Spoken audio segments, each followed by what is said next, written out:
बिस्मिल्लाहिर्रहमानिर्रहीम अस्सलाम वालेकुम व्यूअर्स। उम्मीद करते हो आप सब खैरियत से होंगे। लेकिन से मैं भी बिल्कुल ठीक हूँ। आज हम बनाने लगे हैं मज़ेदार मटन हांडी। बहुत ही मज़ेदार और बहुत सिंपल तरीके से बनाऊंगी। इसको मैं घर पे तैयार करूंगी। मैं आपको बताऊंगी कि आप मट्टी की हांडी में किस तरह घर पे बहुत आसानी के साथ मट्टी हांडी कढ़ाई बना सकते हैं। बहुत ही मज़े और बहुत ही सिंपल तरीके से मैं बनाऊंगी। तो रेसिपी को अपने बिल्कुल एंड तक देखना है। वीडियो को बिल्कुल भी स्किप नहीं करना। तो चलें टाइम ज़ाया किए बगैर हम अपनी वीडियो स्टार्ट करते हैं। सबसे पहले मट्टी की मैंने हांडी ले ली थी। इसको 10 मिनट पहले मैंने गर्म होने के लिए रख दिया। जैसे ही ये थोड़ी सी गर्म हुई है, इसमें मैंने 1 कप ऑयल शामिल कर दिया है। आप चाहें तो देसी घी में भी बना सकते हैं, बहुत ही मज़े की बनेगी। इसमें अदरक लहसुन का पेस्ट डाल दिया है 1 चम्मच भर के। बिल्कुल आपने इसे लाइट सा ब्राउन करना है, बहुत ज़्यादा इसका कलर आपने चेंज नहीं करना। मट्टी की हांडी में मैं बना रही हूँ, तो इस वजह से बहुत ही आपने ध्यान रखना है हर चीज़ का। अगर आप थोड़ी-थोड़ी सी गलतियाँ कर देंगे तो आपकी जो हांडी है वो बिल्कुल अच्छी नहीं बनेगी। तो 1 किलो के करीब मेरे पास मटन पड़ा हुआ है, जिसको मैंने बहुत अच्छे तरीके से वॉश कर लिया है सिरका डाल के।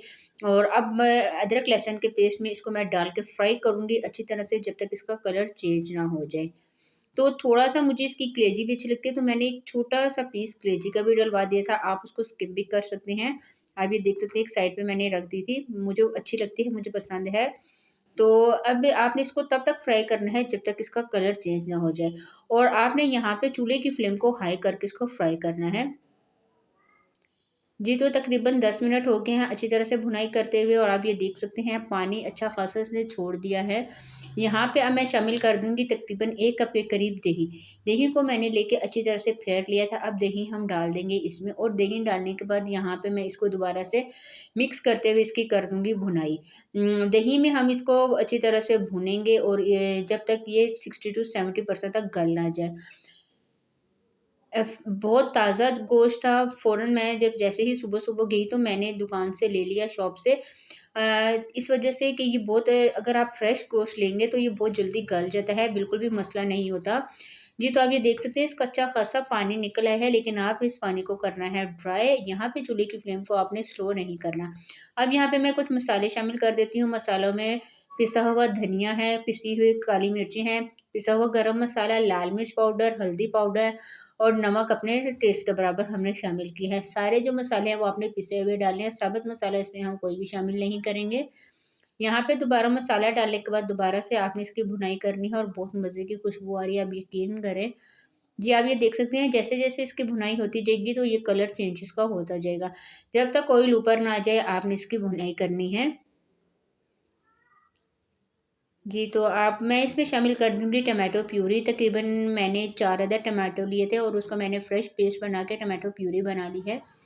ये डाल दूँगी, और ये डालने के बाद दोबारा से आपने इसको करना है मिक्स। इसी के साथ आप सबसे रिक्वेस्ट है, जिसने चैनल को सब्सक्राइब नहीं किया, प्लीज़ चैनल को जल्दी से सब्सक्राइब कर लें।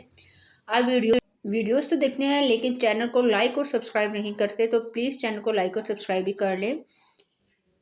जी, तो अच्छी तरह से मैंने भुनाई इसकी कर दी है, और तकरीबन गोश्त जो 50 टू 60% तक गल गया था। एक्स्ट्रा पानी मैं इसमें बिल्कुल भी शामिल नहीं करूँगी। दही और टमाटर पानी छोड़ेगा। अब यहाँ पे मैं बिल्कुल स्लो फ्लेम पे इसको दम पे दे दूँगी तकरीबन 30 मिनट के लिए।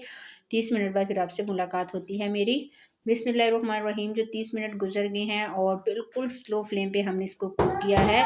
हाई फ्लेम हमने इसकी नहीं की। आप ये देख सकते हैं ग्रेवी भी बहुत अच्छी बन गई है, और बहुत मज़े की खुशबू आ रही है। अच्छी तरह से मैंने इसको मिक्स कर लिया था, क्योंकि गोश्त ताज़ा था, तो इस वजह से मुझे एक्स्ट्रा पानी की ज़रूरत नहीं पड़ी। यहाँ पे ढेर सारा मैंने हरा धनिया शामिल कर दिया। आप चाहें तो इस पॉइंट पे हरी मिर्ची भी डाल सकते हैं। मैंने हरी मिर्ची नहीं ऐड की।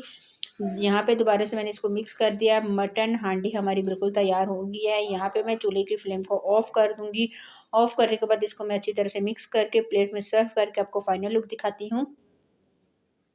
जी, तो हमारी रेसिपी हो गई बिल्कुल तैयार। मटन हांडी मैंने बहुत ही सिंपल तरीके से बनाना बताई, और आपको बताइए कि इसमें आप कौन-कौन सी चीज़ें डाल के आप घर में बहुत आसानी के साथ बना सकते हैं। रेसिपी को आपने ज़रूर ट्राई करना है। ट्राई करके मुझे कमेंट्स में बताना है कि आज की रेसिपी आपको कैसी लगी। आज के लिए इतना ही। इंशाल्लाह नेक्स्ट वीडियो में आपके साथ मुलाकात होगी। तब तक के लिए मुझे दीजिए इजाज़त। दुआ में याद रखिएगा, अपना बहुत सारा ख्याल रखिएगा। अल्लाह हाफ़िज़।